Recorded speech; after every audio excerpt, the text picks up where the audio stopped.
আজকে বানাচ্ছি চিকেন 65। বাইরে একদম ক্রিস্পি, ভেতরে জুসি আর ফ্লেভারে ভরপুর। একবার বানালে বারবার খেতে ইচ্ছা করবে। চিকেন 65 আসলে খুব কম সময় হয়ে যায়, কিন্তু ম্যারিনেশনটা ঠিক হওয়া খুব জরুরি। আমি এখানে নিয়েছি বোনলেস চিকেন, এরকম ছোট ছোট টুকরো করে নিয়েছি। এর সঙ্গে দিয়ে দিলাম ফেটিয়ে রাখা টক দই, আর দিয়ে দিচ্ছি একদম কুচি করে রাখা ফ্রেশ কারি পাতা, সঙ্গে গোলমরিচের গুঁড়ো, কাশ্মীরি লঙ্কার গুঁড়ো আর আদা রসুন পেস্ট। এই সব মশলাগুলো প্রথমে খুব ভালোভাবে মেখে নিচ্ছি, যাতে সমস্ত টুকরোগুলোর গায়ে ভালোভাবে লেগে যায়। এগুলো মাখার পর আমি এখানে একটা ডিম ভেঙে এর মধ্যে দিয়ে দিচ্ছি, তাতে স্বাদটা আরও বেড়ে যাবে। এরপর এটাকে আমি আধ ঘন্টা রেস্টে রেখে দিচ্ছি। আধ ঘন্টা পর এটা খুলে নিয়ে আবার ভালোভাবে মেখে নিচ্ছি।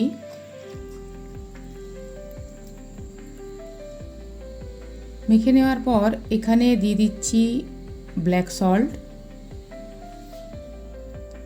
পরিমাণ মতো লবণ, আর দিয়ে দিচ্ছি চালের গুঁড়ো আর কর্নফ্লাওয়ার।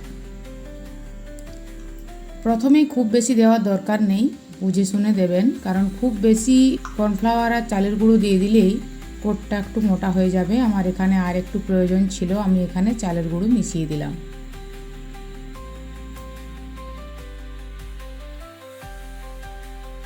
এরপর ঠিকঠাক হয়ে গেছে। এদিকে তেল গরম করে নিয়েছি, গ্যাসটাকে লো টু মিডিয়ামে রেখেছি, কারণ খুব বেশি হিট দিয়ে দিলে উপরটা ভাজা ভাজা হয়ে যাবে, কিন্তু ভেতরটা ভালোভাবে ভাজা হবে না। এইভাবে উল্টে পাল্টে সোনালি রং আসা পর্যন্ত ভেজে নিচ্ছি। দেখুন খুব সুন্দর ভাজা হয়ে গেছে।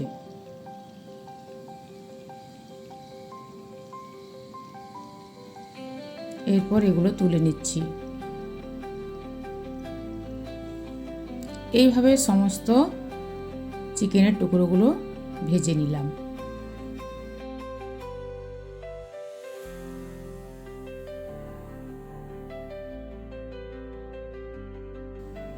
ওই তেলটাই অল্প একটা কড়াইয়ের মধ্যে দিয়ে দিচ্ছি।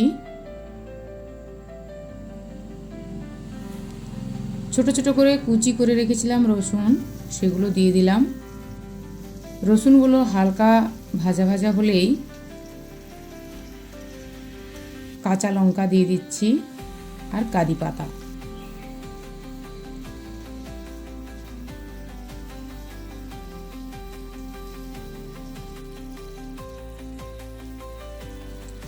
এগুলো অল্প ভাজা হয়ে গেলেই দিয়ে দিচ্ছি চিকেনের টুকরোগুলো।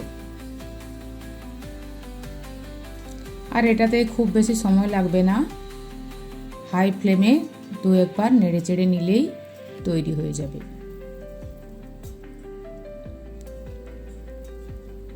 এই তড়কাটা দিলে এর ফ্লেভারটা আরও খুব ভালো হয়।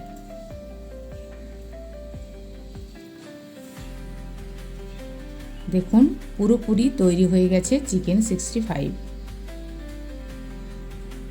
এটা গরম গরম স্টার্টার হিসেবে খেতে খুব ভালো লাগে। ভিডিওটা ভালো লাগলে লাইক করবেন, আর এই রকম সহজ রেসিপি পেতে তপতির কুক হাউসে পাশে থাকুন।